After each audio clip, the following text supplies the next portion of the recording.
Breaking news नाज़रीन। Thar coal power project जो कम सिंध हुकूमत शुरू कयो। वॾो वज़ीर आज़म शहबाज शरीफ, चीनी सदर शी जिनपिंग समेत ॿियनि अॻवाननि जी शिरकत।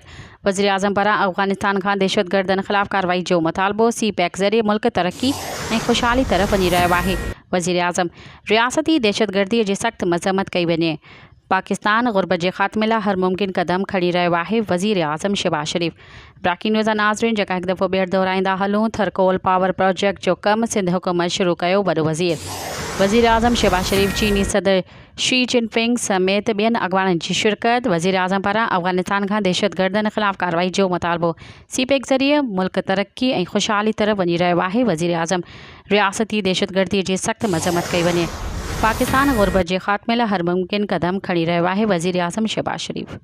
मज़ीद ख़बरनि ऐं तफ़सीलात लाइ विज़िट कयो असांजी वेबसाइट www.awamiNewsHD.com ऐं ॾिसंदा रहो अवामी न्यूज़ HD।